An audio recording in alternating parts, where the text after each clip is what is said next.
the day, packed up in camping and got on the road. So now I'm trying to get to the village where the Tourmalet starts, get a quick coffee, grab a baguette and some food, and let's just carry on. Let's start the climb because it's going to be a long one. Almost 17 km from the village with an average gradient of 8 to 10%. So it's definitely harder than the climb we did yesterday. Look at how many cyclists are here already. It's gonna be great.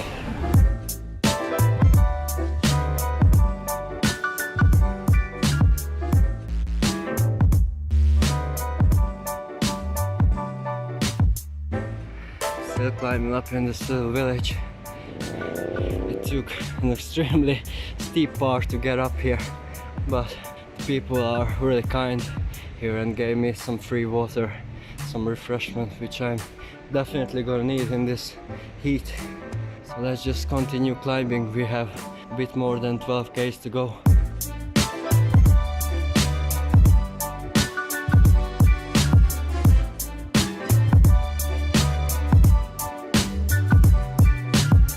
Starting to reach the good part, slowly climbing above the tree line so we can get some pretty nice views. Still can't see the big Tourmalet observatory just yet, but we still have 8 km to go and the gradient is starting to kick in again.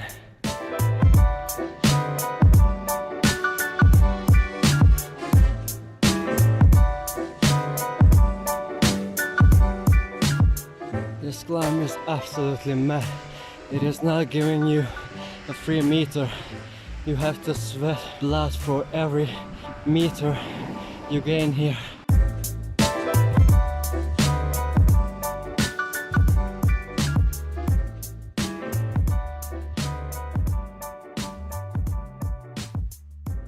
So I was just climbing these hairpins and look what I found. There is Big Tourmalet. I will try to zoom in just a sec. Oops. Bicycle almost fell. Yeah. Finally found it. So the road is gonna go up there. I think where these little houses are up there. And we have still more than 5 km. So yeah, 4 km to go and things are really getting crazy up here. The road is steep as hell again, but we can see the top. It is up there and there is the Big Tourmalet.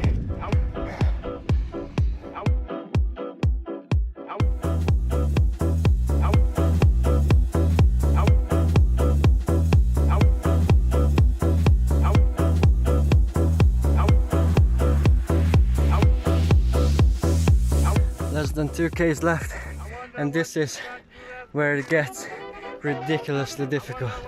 The road's gonna hit 13-14% steepness, and you really have to suffer for the last 2 km. That's not gonna come cheap, but the views are really inspiring.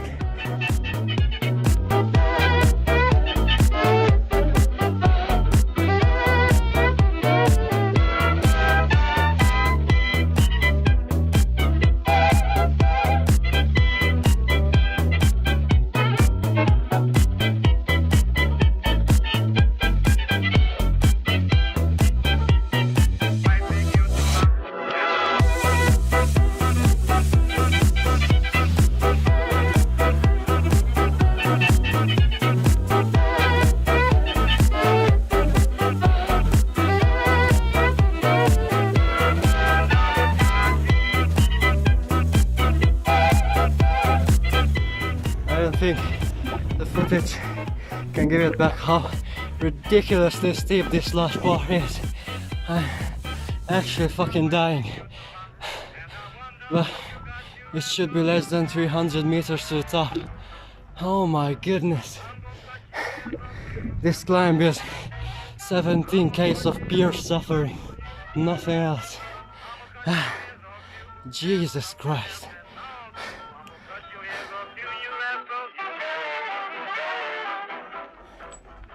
Made it up here.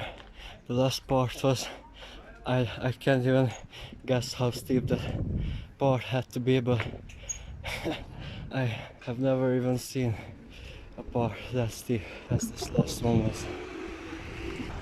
It's a tiny little place up here, which is very busy, as you can see. And here is the famous statue at the top of the Tourmalet.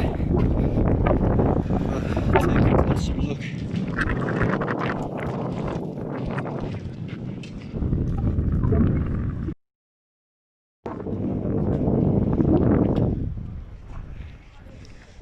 Still up here, enjoying the views before starting the descent down to the nearest town.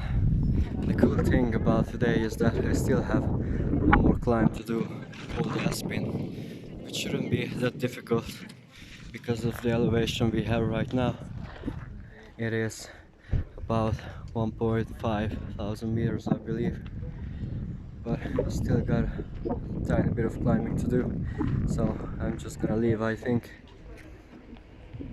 Yeah, this climb was an absolute beast, and I'm not gonna forget it anytime soon, that's for sure. So anyway, let's roll down and enjoy the descent. It's not just the top where you can get these beautiful views. Just reach the other side and this is completely gorgeous as well. Look at that. Isn't this the dream of every cyclist?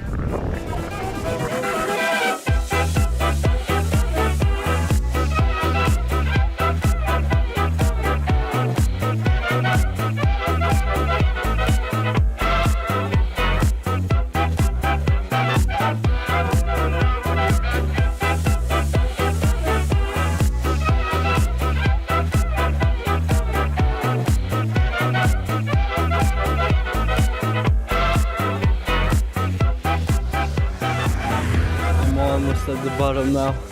The descent was so bloody fast I couldn't even think about filming. Just constantly had to stare at the road.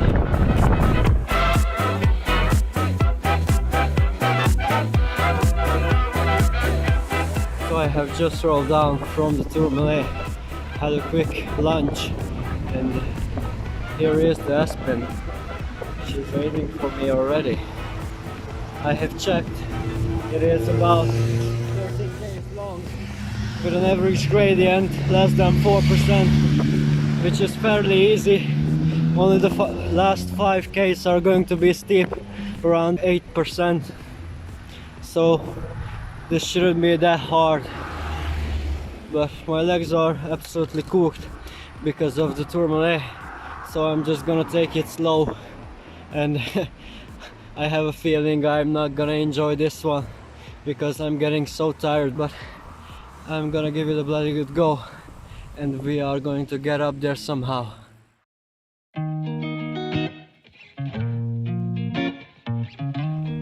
As you can see, this climb is a Tour de France classic as well, and to me it's much more pleasant and enjoyable than the Tourmalet was. I didn't really enjoy climbing the Tourmalet.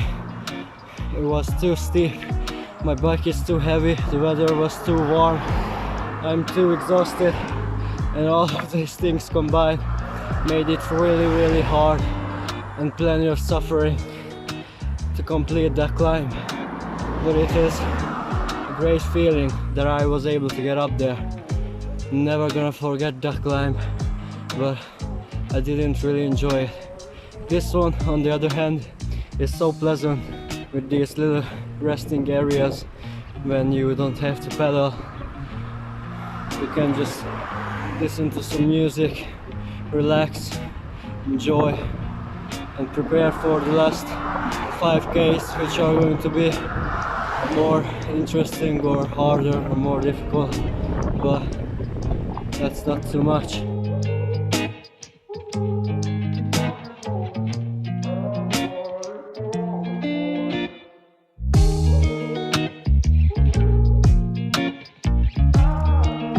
This is where the thing is gonna get spicy, I think. Just spotted a couple of hairpins up to that hill, so either this one or that one is where we climb, I believe. Just started the hard part, and look, you can still see the big Dumidi up there. That's where the Tourmalet is, just below that, and that's where we came from. So cool.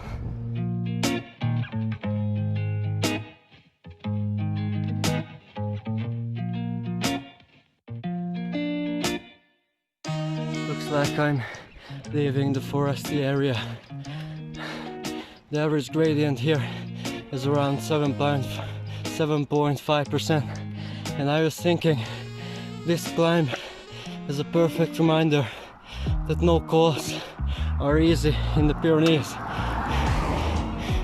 It might start with a pleasant 2.5% gradient, but at the end it's gonna bite back and it will make you work for your check mark. Still got like half a K to go, but look at that.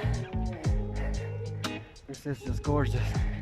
I think this is the scenery I have seen on a video on the GCN channel where Oli was climbing up this col, and I think that was the moment when I seriously decided to come here and climb these cols, because they are just so gorgeous. Look at that, you can still see the big Dumidi back in the distance.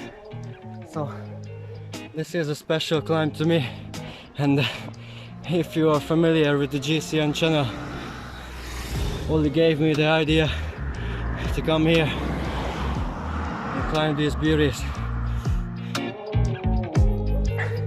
The part I really love about the Pyrenees so far is that the animals, the livestock, is freely roaming up here. No fences, no nothing. They are just wherever they want to be, and it gives an extra feeling to these places. I really like that.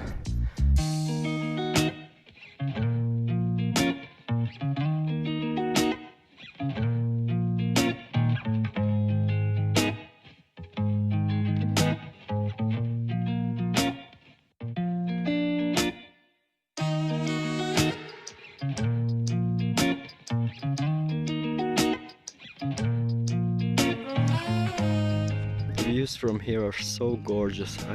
I can't stop admiring them. Look at those peaks. Some serious snow coverage, and that is the town we are descending right there, and from there we are going that direction, up there, oops, and there to that village.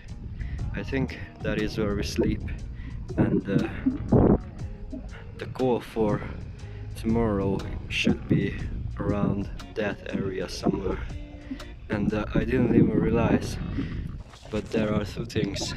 The first one is we are getting really close to Andorra, and I don't think we should be able to see it from here just yet, but it is really close. The second part is we are crossing the border tomorrow again and going back to Spain, which is cool. I really like Spain, so yeah, just gonna start my descent down to that village and find a campsite. I'm trying my best, but it is not easy to concentrate on the road with these peaks in your sight. I'm lucky the traffic is not too wide in here, because this is really just spectacular.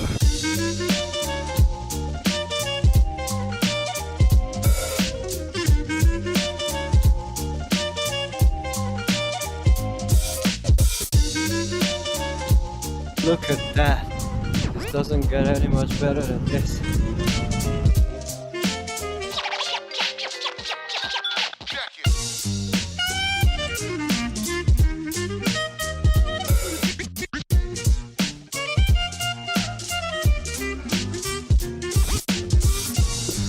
Slowly sailing towards the campsite, and this is where we climb tomorrow.